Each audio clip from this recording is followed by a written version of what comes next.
Okay, so we're going to be talking about successful strategies for getting your next leadership role. Now, although that's the primary focus of this content, this is also extremely relevant for design leaders who are like hiring for your organizations or your teams. So you can be aware of the challenges facing potential applicants and better navigate so you can get the absolute best candidate for the roles you're trying to fill. Now, for those of you familiar with me, I talk a lot about personal strategies for leadership. I've driven global design teams. I've advised C-suite executives. I do a ton of mentoring of talent. But this is the first time I've gotten practical and tactical about how to actually get the job. So, some relevant background. I'm an executive creative director and global brand strategist, which I acknowledge it's long enough to be like a Game of Thrones title. But the cool thing is, I've worked with everyone from like startups to Fortune 10s. I've done some really great design that I'm super proud of, and it's been really good, my career so far, so like I can't complain. As well, throughout my design journey, mentoring has always been important to me. That got elevated a ton at GE, where like coaching people to be better leaders is a core part of like the employee culture. Part of my job was driving the global design community, which was amazing. But things like growing in your career, interviewing, getting to the next level, whether internally or externally, like that came up a lot. So like personally, I'm fascinated by how companies hire design talent and how they develop their culture. I do a lot of research into the science and behavioral psychology behind this, and we're gonna dig into that a little bit later. But relevant for today as well, I'm actually going through this now. I'm actively looking for my next leadership role, and everything that I've had success with, I'm sharing with you all. Now, as far as a frame of reference goes, since I left GE, I've applied to a little over 100 jobs, and I've gotten 40 interviews, which is great. 8 times I got to the final round, and of those 8, like 4 of those went to like people I knew. So my batting average is actually pretty spectacular. And like the reason why that's spectacular, and I'll go deeper into this in a bit, but the TLDR is that for every job that gets posted, about 1,000 people apply, and only a handful get interviews.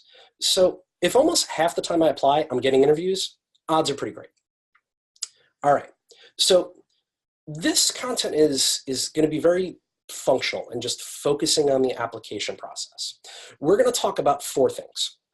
And it's really important for me to provide value to you over like the next 40 or so minutes. So everything is going to be very actionable, and you could start implementing the material today. If you're like the sketchnote person, you're going to love this. It's going to be fantastic. So first thing we're going to talk about is expectations of a design leader.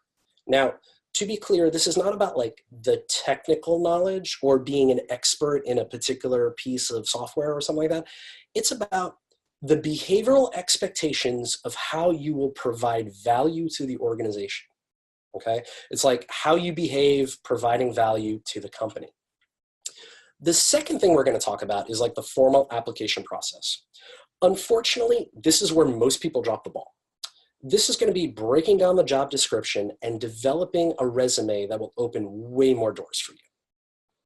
The third thing is successful interview strategies, such as like how to pitch yourself, understanding the context of the job, the salary conversation, which is always important, and closing really strong.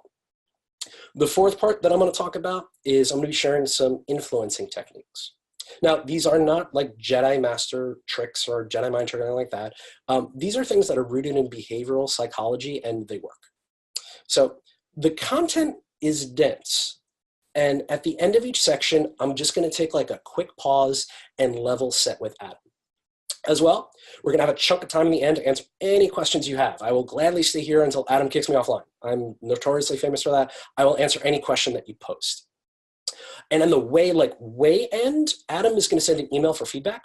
And when you respond to that, you will get my actual speaker notes from today. It's like 10 pages. You're going to get all this information. So you will not have a want for any knowledge, tips, or tricks. All right.